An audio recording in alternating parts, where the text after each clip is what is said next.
piutang yang tidak bisa ditagih dari pihak ketiga. Ya. Nah, itu kalau secara pajak apakah boleh diakui sebagai biaya atau bagaimana Pak? Secara akuntansi bagaimana dan secara pajak bagaimana Pak? Ya, penghapusan ya piutang tak tertagih. Jadi kalau kita ini juga ada sedikit perbedaan ya antara akuntansi dengan perpajakan ya. Nah, kalau akuntansi seringkali perusahaan itu melakukan pencadangan. Oke, nah bagi mungkin wajib pajak yang ingin belajar lebih dalam lah gitu ya. Nah, kita ada program Taxpreneur Mastery Bootcamp ya, di mana ini adalah program khusus didesain untuk para wajib pajak yang ingin mendalami ya perpajakan, khususnya saat ini terkait dengan topiknya SP2DK dan pemeriksaan. Nah, bagi mungkin kalau ada yang tertarik bisa hubungi nomor yang ada di video ini ya, atau klik link yang ada di caption segera ya, karena seatnya terbatas ya, seatnya sangat terbatas dan kita memang tidak banyak ya, satu kelas kita buka. Untuk jadwal lengkapnya bisa hubungi aja langsung nomor admin kita atau klik link yang ada di caption.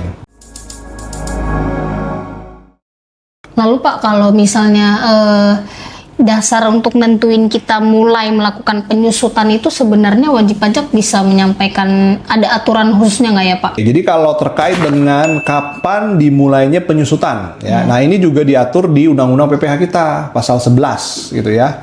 Nah, kapan dimulainya penyusutan? Kalau di pasal 11 Undang-Undang PPH itu ditegaskan bahwa dimulainya penyusutan adalah ketika dilakukan pengeluaran ya, bulan kapan dibayar itu buat beli fix asetnya ya.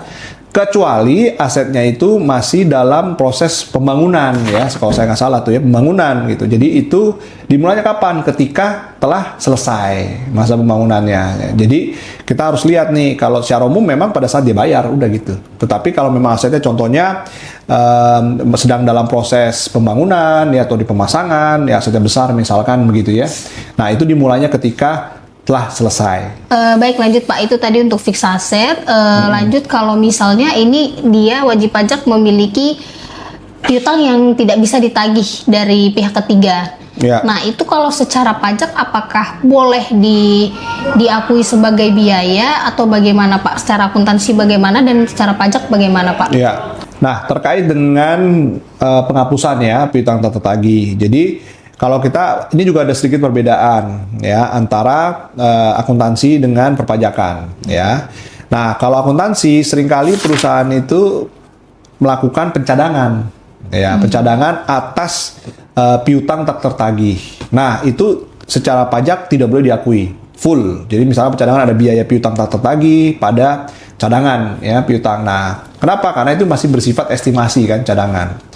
Ya, baru nanti dihapus cadangannya untuk menghapus piutang. Tapi pada saat pembebanan atas biaya piutang tak tertagih itu sepenuhnya dikoreksi. Itu secara akuntansi ya. Nah, secara pajak bagaimana? Apa sih yang biaya piutang yang boleh dibebankan? Nah, Undang-Undang PPH kita itu memberikan 3 syarat ya. Yang pertama adalah sudah dibebankan tadi ya di pembukuan. 2, diberikan rinciannya ya kepada Direktur Jenderal Pajak. Nah, ini biasanya tidak ada format khusus nih. Ini adanya di lampiran SPT biasanya. Artinya rinciannya itu apa sih? Tidak ada format khusus, tapi minimal kelihatan. Ya, piutangnya ke siapa, identitas lawan transaksi, jumlahnya berapa ya. Jadi bisa terlihat lawan transaksinya dan rinciannya berapa ke yang bersangkutan, ke lawan transaksi.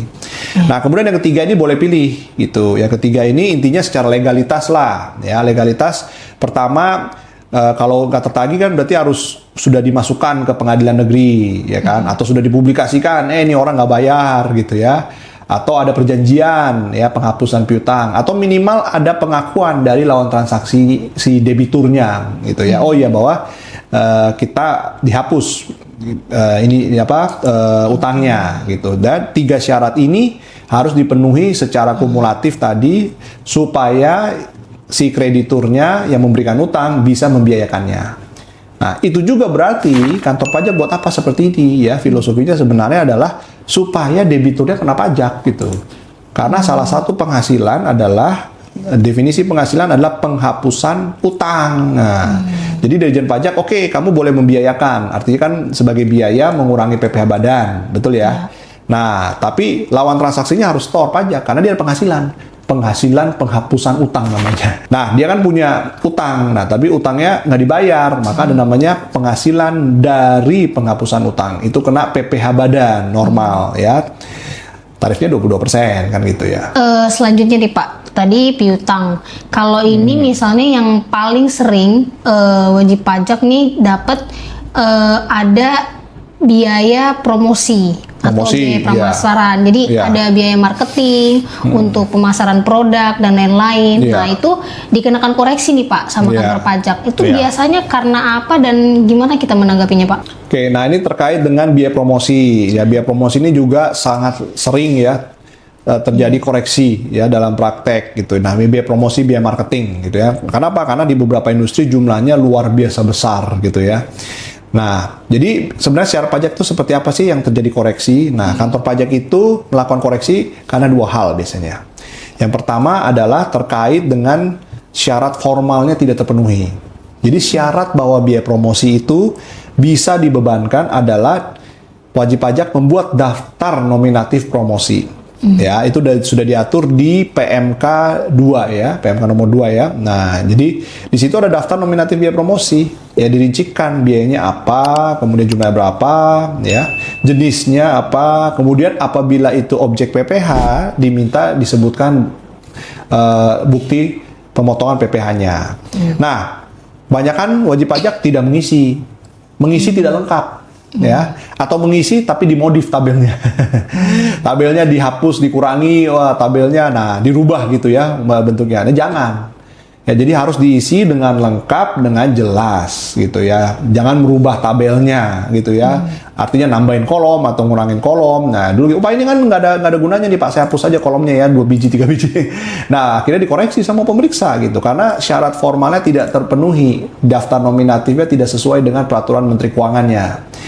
Kemudian yang kedua adalah syarat material. Ya, jadi syarat material itu adalah terkait dengan nature-nya atau jenis biaya promosi yang dapat dibebankan. Nah, itu ada 4 gitu kan. Contohnya adalah biaya iklan, ya, biaya pameran, biaya pengenalan produk baru, dan biaya sponsorship.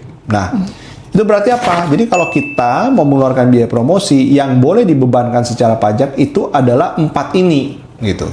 Nah, di luar 4 ini sebenarnya bukan dianggap biaya promosi atau biaya marketing. Gitu ya. Nah, jadi harus hati-hati nih ya. Masuk nggak kalau saya biaya tadi iklan ya, pengenalan produk baru, sponsorship, pameran. Kalau itu masuk ya kan. Nah, boleh masuk sini ya. Kalau nggak, mungkin dicatatnya jangan di biaya promosi gitu ya, dicatat di biaya yang lain gitu. Kenapa? Ini tidak sesuai dengan jenis biaya promosi yang boleh dibebankan secara pajak ya, diatur di PMK. Lalu berarti tadi disebutkan nominatif, daftar nominatif ya Pak? Iya. Nah, kalau misalnya nih Pak di daftar nominatif itu nomor bukti potong nggak diisi, terus nanti misalnya tidak dibubuhkan tanda tangan, apakah itu bisa dianggap yang dokumen yang tidak lengkap atau bagaimana Pak biasanya dari KPP? Jadi terkait dengan biaya promosi ya, daftar nominatif biaya promosi ini memang salah satunya adalah kolom bukti potong. Ya, kenapa? Karena biasanya wajib pajak sering menggunakan vendor kan gitu. Biaya iklan, nah itu harus dipotong PPh pasal 23 kalau dalam negeri, kalau luar negeri PPh pasal 26. Contohnya iklan online kan banyak digital ads gitu ya sekarang, wah gede-gede semuanya gitu ya. Nah, tapi kemudian bagaimana contohnya kalau dia adalah pembelian terkait dengan promosi barang begitu misalkan ya. Nah, kan ada barang-barang yang dibeli sendiri kan begitu ya. Nah, yang diberikan. Nah, tapi itu kadang-kadang dianggap biaya marketing kan gitu. Nah, biaya peluncuran produk baru, otomatis kan perlu beli packagingnya mungkin gitu ya, atau beli hadiah kan barang gitu ya. Tapi itu bukan objek pemotongan. Nah, kalau itu tidak apa-apa. Kalau tidak, jadi tapi kasih keterangan aja, bukan merupakan objek pemotongan PPh. Nah, kemudian tanda tangan ini juga wajib ya, di peraturan Menteri Keuangannya di lampirannya harus di bagian bawah ada kolom tanda tangan wajib pajak.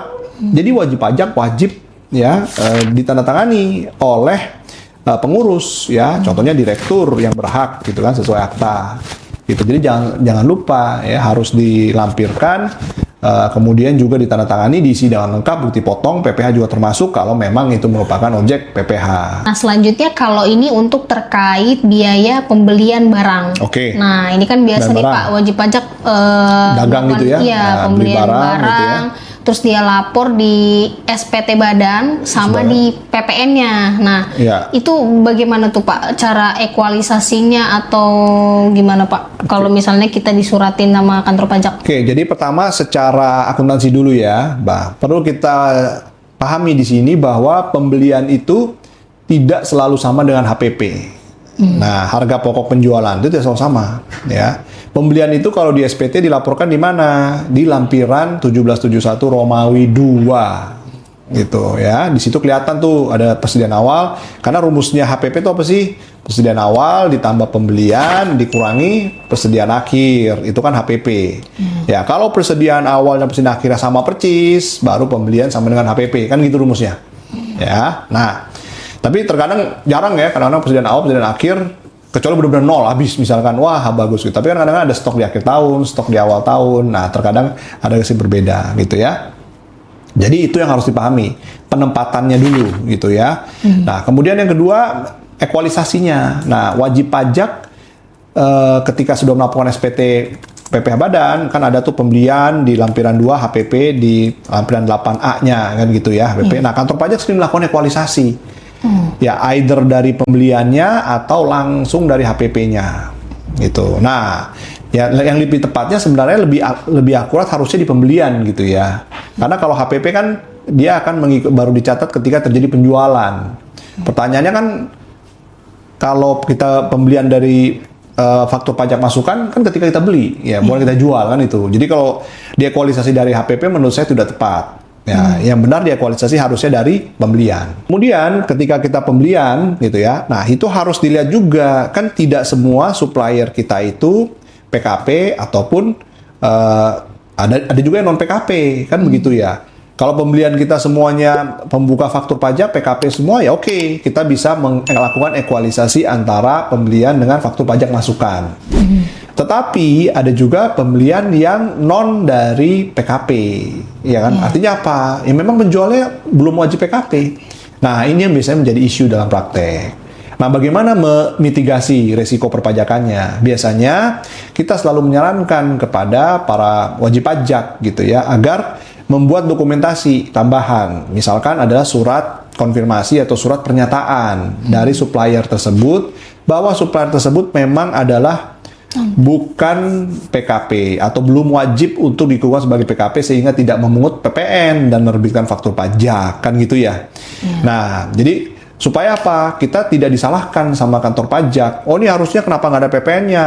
Karena yang bersangkutan mengaku menyatakan bukan PKP kan gitu. Nah, cuma harus hati-hati juga. Kalau dari kita membeli ke supplier tersebut setahun aja udah 5 miliar gitu ya, udah lebih kan batasannya 4,8 miliar. Kalau pembelian kita aja udah 5 miliar, pasti harusnya ada PPN kan gitu.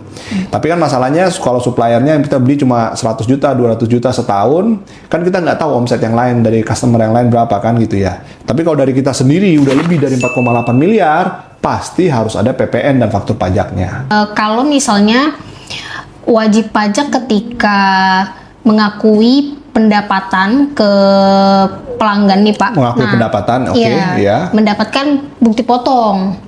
Oh, kita dipotong sama lawan transaksinya. Iya, kita dipotong. Ya. Contohnya berarti pendapatan jasa gitu ya. Iya, betul. Dipotong PPh 23 gitu ya. Kalau kita PT dalam negeri ya. Iya, itu kan biasa kita lakukan kredit pajak kan Pak di SPT PPh Badan. Nah, apakah itu juga harus kita ekualisasi Pak? Dengan pendapatan dan bukti potong yang kita terima dari lawan transaksinya. Ya, jadi pada prinsipnya sebenarnya kalau bukti potong lawan transaksi itu kan adalah kredit pajak. Ya, kredit pajak bagi kita ya sebagai yang dipotong.